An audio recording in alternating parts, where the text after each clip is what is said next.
Well, the country is inching closer and closer to defaulting on its debts, which could lead to a financial catastrophe if Republicans and Democrats can't find common ground. Yesterday, Republican Speaker Kevin McCarthy and President Joe Biden held another high-stakes meeting in hopes of finding a solution. And to find out more on that, we go live to Washington, D.C., where political correspondent Joe St. George is standing by. Joe, as always, thanks for being here. We keep hearing how close we might be to defaulting on our loans as a country, but also that progress might finally be in the works. So what do we know about yesterday's meeting between Speaker McCarthy and President Biden?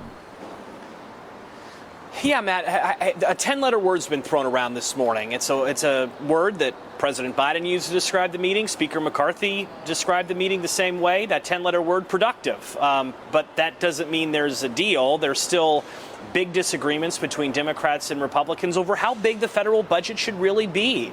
We're talking about the sides being tens of billions of dollars apart. So these aren't small figures here, and there's real disagreements on how to cut funding. There's some low-hanging fruit, some emerging agreement on issues like unspent COVID stimulus dollars. There seems to be a desire on both sides maybe to pull that back in a deal, maybe permitting reform, which would speed up infrastructure, energy projects in this country. But again, a big philosophical divide, again, on the totality of the U.S. budget.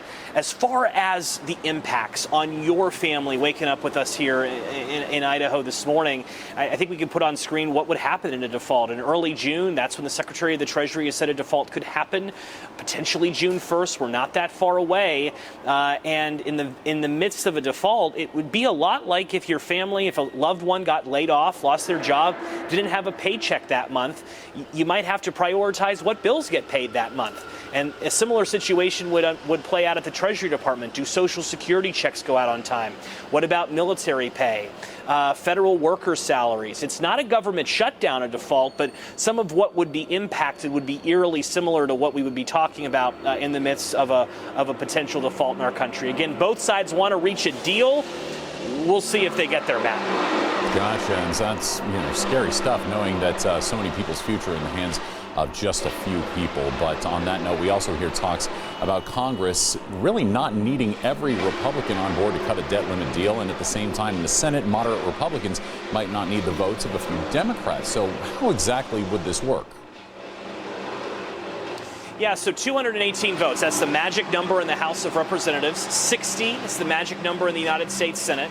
There's a good chance that elected officials on both sides of the aisle vote against a final deal.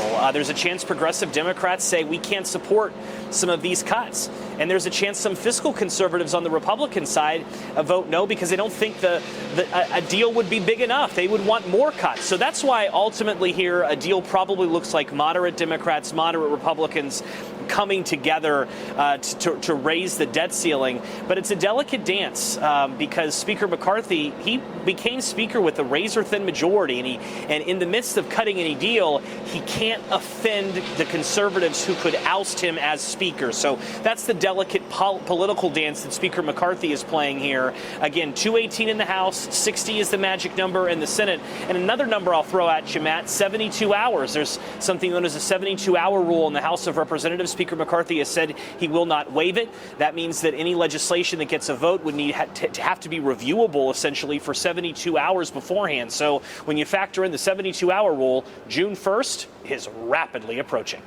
It certainly is. All right. Well, breaking down the debt ceiling talks for us this morning has been political correspondent Joe St. George live from Washington. As always, thanks so much for the insight, Joe.